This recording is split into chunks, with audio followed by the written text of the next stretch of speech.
It's 5:30 in the morning. A hum of machines fills the air.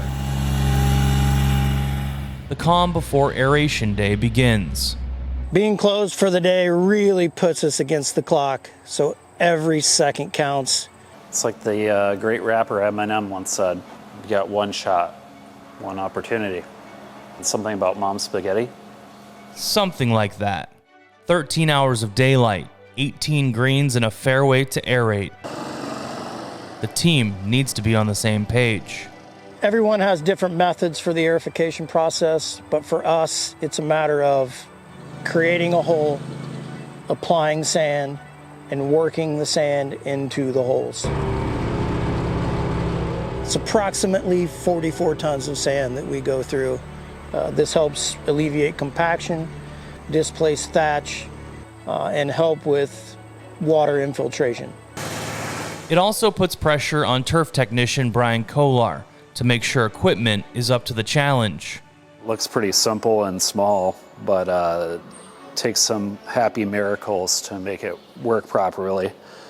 For one, as soon as it goes on the ground, the clutch engages and it fires the engine wide open throttle.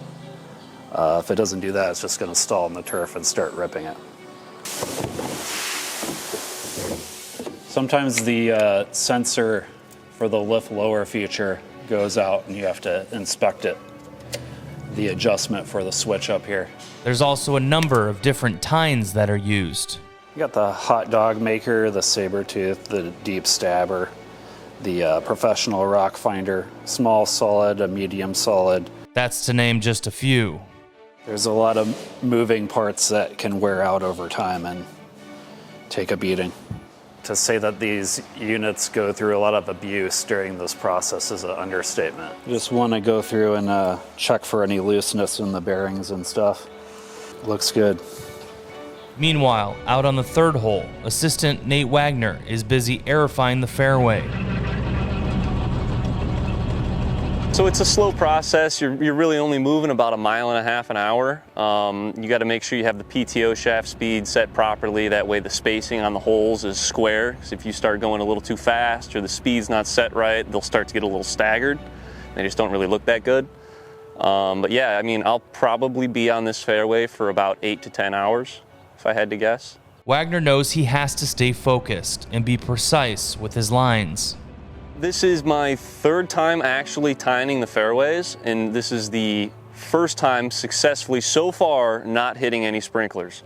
I only hit 2 last year, so that's kind of the big worry. I got flags all out here and stuff like that to make sure I'm not running them over, but sometimes you'll miss one or something like that.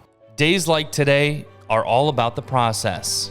It's interesting to see how different parts of the golf course work, and not only that, but to ask questions as to why we're doing these things instead of just doing it. You know, you get to learn a little bit more than meets the eye. Because the course is closed, it's also a good opportunity for David Martinez and the crew to work on other projects like bunker renovations on the second hole. Starting from right here, this is where the trap used to be. But over the years, it kept getting pushed in, and pushed in. So right now, what we're doing is pretty much destroying the wall so we could just put artificial sod. That way it doesn't come back in. Other bunkers have had the same treatment. It's difficult to dig when it's really dry. When the dirt is dry, it's insanely difficult to really put in a cutting shovel or maybe a pickaxe, because that's what we've been using. When the dirt is moist, we can just easily put in the shovel. We can just start digging out and digging out. And he knows his efforts won't go unnoticed.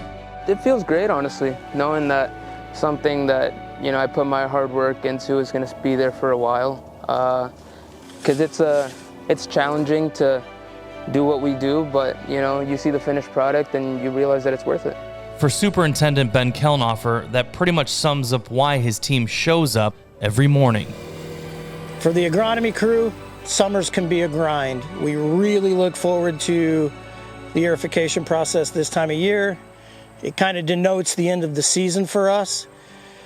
Most of the crew is very experienced, so this process is something that we've done many times. And I'm very proud of the crew in general. It's been a great season, and we're looking forward to finishing things off.